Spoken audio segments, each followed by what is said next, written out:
il a été terriblement battu au point qu'on a un corps inconscient à terre, là. Puis il y a d'autres détenus qui ont passé à côté, puis ont donné des coups de pied dessus. Puis il y en a d'autres qui ont commencé à jouer au hockey avec sa tête.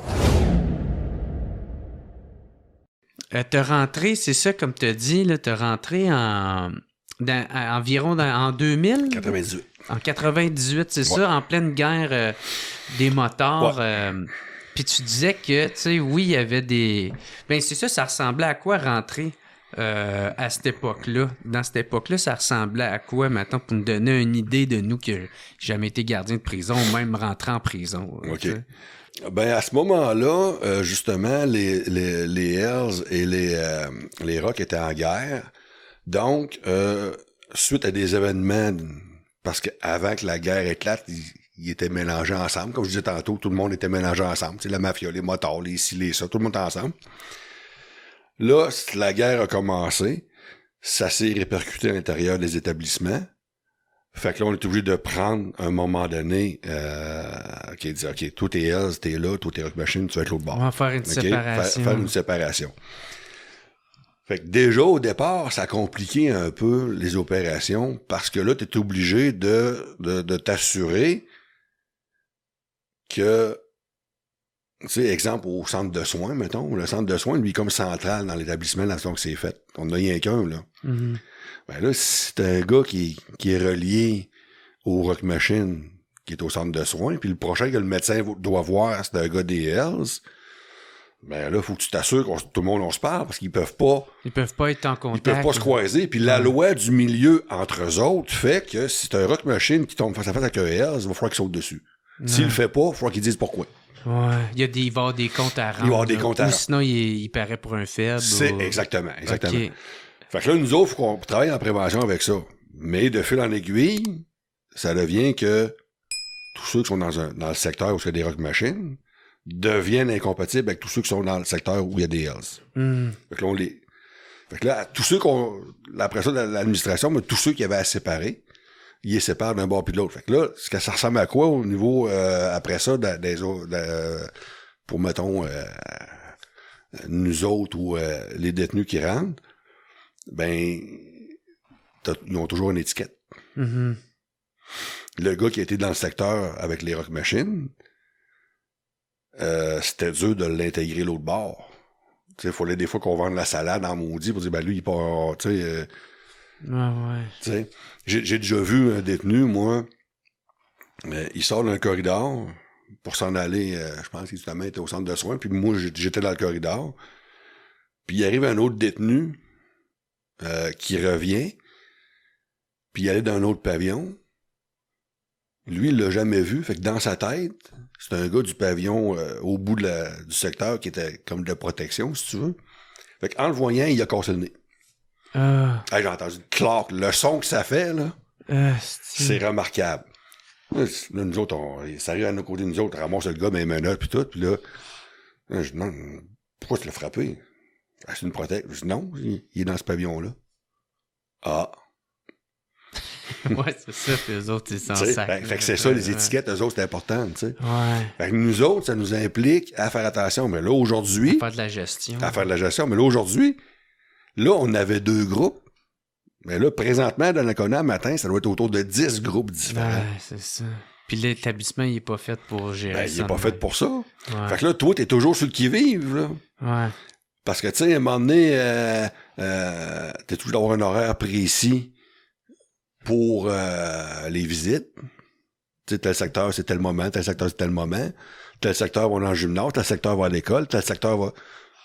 Mais t'as un corridor, t'as une place centrale que tout passe. C'est ça, puis t'as 24 heures d'une journée. Puis t'as 24 heures d'une journée. Puis ceux qui sont dans la nouvelle forme d'isolement, ben ils ont des marches à faire, des activités dehors à faire aussi.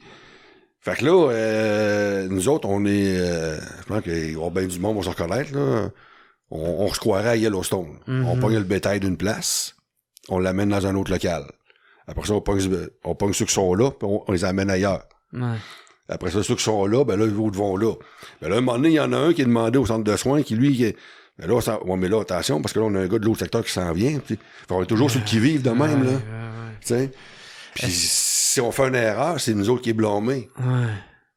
Est-ce que tu as déjà vu des affrontements? Est-ce qu'il y a eu des affrontements amenés? Oui. Ben, moi, pour faire une histoire courte sur moi, quand tu rentres, t'es agent de correction niveau 1, donc c'est comme un patrouilleur pour la police, OK? Après ça, agent de correction niveau 2, ben c'est comme un sergent dans la police. Après ça, j'ai été gestionnaire. Ça, c'est comme le capitaine d'un poste, OK? J'ai aussi, en même temps, j'ai été négociateur en session d'urgence, puis j'ai fait à peu près presque une dizaine d'années dans le groupe tactique d'intervention, dans l'équipe SWAT. OK? Dans ce temps-là, j'étais en forme, j'étais pas blessé, puis j'étais pas gros. Puis, fait que c'est ça, j'ai fait quasiment une dizaine d'années dans le SWAT. Fait que des événements, des agressions, des overdoses, des détenus intoxiqués. Moi, j'ai reçu, me suis presque fait poignarder dans la gorge. Tu peux-tu en compter une coupe ou ben si ça te dérange pas? Je vais te compter quand j'ai reçu un couteau dans la gorge, parce que le setup est semblable. Je suis gestionnaire à ce moment-là. Puis je reçois un détenu en audience dans mon bureau. Fait que moi, je suis assis où, mettons, comme je suis là. J'ai mon adjointe qui est assis où t'es là, puis le détenu est assis là, puis le corridor, il est comme ça. OK? Et là, ça va mettre en lumière toute la problématique des différentes populations. Fait que là, le détenu que je reçois, lui, il arrive d'un secteur, fait que là, moi, je lui parle dans mon bureau. Mais le secteur qui est entre lui et mon bureau, c'est des incompatibles. Fait que là, il y a un détenu qui se fait donner le mandat, parce qu'eux autres, ils ont vu l'autre arriver. Le détenu se fait donner le mandat d'aller l'agresser, lui. D'aller le passer. Fait que là, il fait semblant de dire à la gente dans le contrôle, j'arrête des poubelles à l'éliminer, le bac de poubelle est comme dans le corridor, tu sais. Fait qu'elle laisse aller, tu sais, tout va bien. L'ambiance est mollo cette journée-là, tu sais, tout baigne dans l'huile. Fait que lui, il sort, va porter poubelle, puis après ça, il s'en revient en courant. Il vient pour poignarder ce détenu-là. Mais lui, son réflexe normal, le danger vient de là, fait que lui, il se pousse par là. Ouais. Donc, il vient en arrière de moi. Fait que moi, je me lève, puis je bloque le coup de couteau. Fait que là, je sens la lame qui me touche un petit peu, là. Elle rentre pas, là, elle, puis là, j'arrache le bureau, puis je lui lance dessus. Puis là, à ce moment-là, l'agente dans le contrôle, elle sonne l'alarme. C'est comme une sirène de police. Fait que tout le monde s'en vient. Fait que là, moi, je saute par-dessus le bureau pour aller chercher le détenu, mais là, le reste du personnel arrive. Fait que là, le détenu se couche à terre. Puis là, je dis, il y a un couteau. Fait que là, le monde l'a menotté. Effectivement, il y avait un couteau. Sacrément, okay. Man. Ben, ça, nous autres, là, comme je te dis, moi, là, 3 secondes avant, là, tout baigne dans l'huile. Ouais. Moi, je parlais avec le détenu, là, je pense que c'était pour régler des affaires dans ses affaires personnelles ou une affaire de visite, je sais pas trop quoi. Fait que j'ai une discussion comme j'ai avec toi. Là. On n'est pas tout le temps en train de se battre avec les détenus. Là. Non. Fait que j'ai une discussion comme j'ai avec comme j'ai avec toi là, avec lui. Là. Ben là, bang, ça arrive cette affaire-là. Là, tu pars de zéro à monter. Là. Sacrément. Fait que, après ça, ben écoute, j'ai appris aussi par expérience que c'est incroyable comment est-ce que le corps humain peut être déformé. Okay. J'ai ramassé des détenus qui s'étaient fait battre, OK? Des détenus que ça faisait 10 ans que je côtoyais à tous les jours parce qu'il était incarcéré, là. Puis là, on le sort parce qu'il s'est fait battre, là. Puis c'est vraiment parce que je sais c'est qui, parce que je serais pas capable de le reconnaître, là. Ah ouais. OK, tellement qu'il est enflé de partout, tu sais. Il y a un détenu qui s'est fait agresser dans un gymnase. OK? Les détenus, tellement... Ils viennent tellement à ne plus être humains dans le contexte. Le détenu, il a été terriblement battu au point qu'on a un corps inconscient à terre, là. Puis il y a d'autres détenus qui ont passé à côté, puis ont donné des coups de pied dessus. Puis il y en a d'autres qui ont commencé à jouer au hockey avec sa tête. Tu sais, ça, c'est des choses qu'on va voir. Je te dis pas qu'on voit ça tous les jours, là. OK? J'ai un détenu, écoute, ça, c'est affreux. Ça, pour moi, c'est une des pires. Le détenu, les gars sont en maudit après lui. Fait qu'ils ont fait chauffer, ils ont fait fondre des livres de beurre. T'sais, dans les secteurs, dans ce temps-là, le beurre arrivait en briques de beurre, là, comme t'achètes à l'épicerie, là. Fait qu'ils ont fait fondre des briques de beurre, puis quand lui est rentré, ils ont versé ça dessus. Ah, tout sacrément. brûlé d'en face en descendant. Mais là, c'est du beurre. Ça brûle longtemps, là, le beurre. Ça, Ouais, c'est comme de l'huile, là. c'est comme de l'huile. Ben, c'est fait que du ça gras, rentre, ouais, ça c'est rentre ça. dans la peau, ça brûle longtemps, là. Ah, tabarnak. Fait que c'est des... C'est quoi qu'il avait fait, lui? Il avait... Lui, de mémoire... Je Je sais pas. m'en rappelle plus. Lui, ça fait longtemps. Là. Oh, mais puis c'est lui, correct, lui, là. lui, ça, tu sais, il y a des fois, là, jamais j'ai vu un agent ne pas porter secours à un détenu. OK? Ouais. Jamais. C'est notre réflexe naturel. On est du monde plus humain que plusieurs détenus. Donc, c'est un réflexe naturel. On va porter assistance. Tu sais, c'est pas rien que notre job, c'est un réflexe qu'on a. OK? Oui. Bon. Mais des fois, une couple de semaines après, quand tu dis, ouais, un tel, là, il a mangé une tabarnak, là, des fois, t'es quasiment content. Là. Ah T'sais, ouais. ben, lui, le détenu qui s'est fait brûler, c'en était un. Là, Okay. Un désagréable, autant avec les détenus qu'avec les agents. Là. Mm-hmm. T'sais.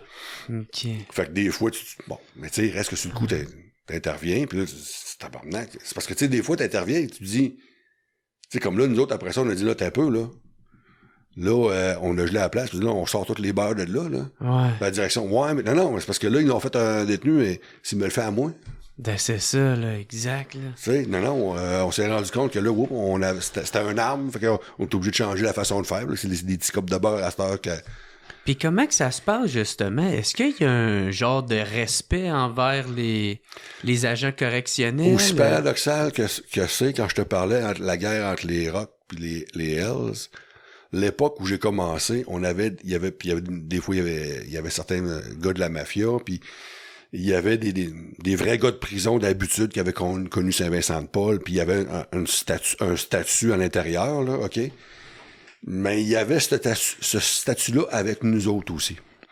On avait une relation, OK? Quand le caïd venait nous parler, des fois, ou nous autres, des fois, on passait le message à un caïd, tu sais, un tel, là, dis donc, ferme ça, on commence à être tanné en tabarnak, oh, c'est correct, c'est beau, tu sais. Fait qu'ils contrôlaient aussi un peu. Il y avait un là. contrôle entre eux autres, Ouais. puis nous autres, tu sais, mais c'est pas vrai, là, il y a pas personne qui fermait les yeux, puis on n'était pas achetés, puis on n'était pas, ça n'a aucun rapport avec la mentalité que tu vois dans des films, là. Mais il y avait un rôle. Eux autres, ils comprenaient qu'on avait un rôle. Puis eux autres, ben, ils savaient que, ben, plus il y a de merde, moins c'est bon pour la business. Tu comprends? Mm-hmm. Quand tu baignes dans l'huile, là, ben, il arrive pas ben d'incidents. Fait que nous autres, on fait la job normale. Puis les détenus comprenaient leur rôle aussi. Fait que si j'allais faire une fouille de cellule, puis je saisissais quelque chose dans sa cellule, le détenu comprenait que j'avais fait ma job, puis que là, lui, s'était fait prendre. What's up tout le monde? Ici Jerry Alain pour vous dire un gros merci d'écouter et de suivre le What's Up Podcast. Vous pouvez m'aider en devenant membre Patreon. Il y a plein de sortes de forfaits. Il y en a à 3, il y en a à 4, d'autres à 15, puis d'autres à 25. En plus de m'aider financièrement, vous allez pouvoir voir les épisodes d'avance et pas besoin d'attendre qu'ils sortent en ordre chronologique. Devenez membre au patreon.com/whatsuppodcast. Sinon, gros merci tout le monde de me suivre, c'est super apprécié. Passez une excellente journée.